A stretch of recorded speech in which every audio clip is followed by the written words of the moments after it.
السلام عليكم ورحمة الله وبركاته. soo noqod wanaagsan daawadayaal waa Saad Cabdirasaaq Yacquub channel wali waxaynu ku dhex jirnaa casharadeenii taxanaha ahaa ee ku saabsanaa QuickBook. Horay casharkeenii koowaad waxaynu ugu soo qaadanay QuickBookii iyo hordhixiisa iyo qaabka aad u abuuran lahayd company ama shirkad ama xaruntaada saad u abuuran lahayd. casharkeenii labaadna waxaynu ku soo qaadanay centerska ama qaybaha markaad soo dhex gasho QuickBookii eed abuurtay companygii. maanta casharkeena saddexaad wuxuu ku saabsanaan doonaa waxa loo yaqaano abuurashada accountska, creating accounts.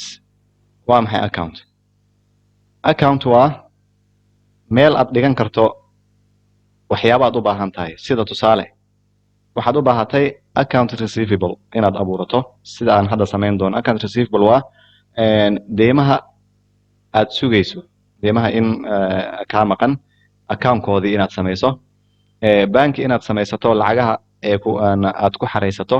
waxyaabahaas kulli waa accounto la samaysto. marka hore kuma jiraan QuickBooka, laakiin markaad companyga abuurato ayaad soo abuuranaysaa si accountadaas aad u dhigato waxyaabihii aad u baahneed. marka aynu gudagalna casharkeena maanta. intaan gudagalna casharkeena waxaan idinka codsanayaa inaad subscribe saartaan, aadna share gareysaan si aad ula wadaagtaan asxaabta si ay iyagana uga faa'iideystaan duruustan ka baxaysa halkan. aad baad u mahadsantihiin. aynu gudagalna casharkeena maanta. QuickBook waa inaad gashaa marka hore. waynu soo galnay casharkeenii hore waxaynu soo qaadanay QuickBookii qaabka loo samaysta companygii iyo centerskii waynu baranay.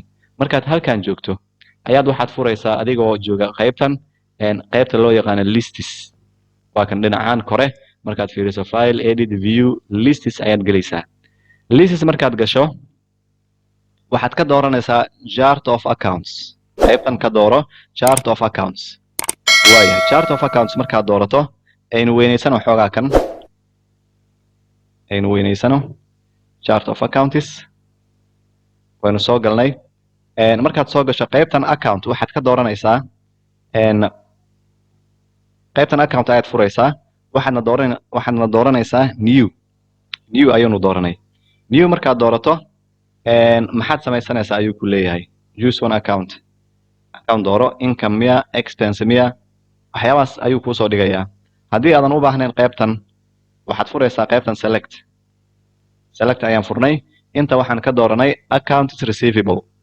waxaynu doonaynaa maanta inaynu samaysano account la yidhaahdo account receivable. waa account ay kuu gelayaan, ay kugu keedsamayaan deymaha kaa maqan, deyma aad sugayso in lagu keeno. qaybta ay geli doonaan waa halkan account receivable ayaan dooranay. qaybtan waxaynu ka dooranaynaa continue markaad doorato account name, accountkaaga magac u samaysa ayuu ku leeyahay. waa account receivable waynu soo dooranay. accountkii aynu magac siisano markaa.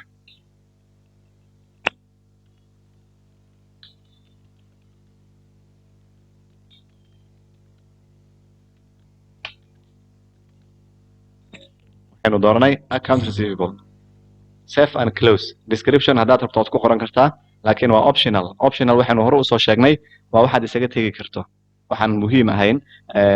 haddaad doontana waad buuxsan kartaa, haddaad doontana waa isaga tegi kartaa. haddaad ka tagto wax dhibaato ah male. waayo save and close ayaynu leenahay. save and close markaynu doorano meeshan hadda waxaa noo soo galay account receivable. balancega hadda waa 0 saan u jeedno. balancegii waa 0, laakiin haddaynu xisaab soo gelino account receivable tiro ayaa soo geli doonta. marka casharada dambe ayaynu ku arki doonaa accountkan marka ay xisaabaadka kusoo dhacayaan iyo waxyaabahaas. marka qaybtan waa account receivable sida loo abuurto. casharkeenii maanta halkaas ayuu noogu egyahay. aad iyo aad baad ugu mahadsantihiin daawashadiina. waxaynu idinka codsanaynaa inaad subscribe saartaan oo la wadaagtaan asxaabtiina si iyagana ay uga faa'iideystaan. السلام عليكم ورحمة الله وبركاته.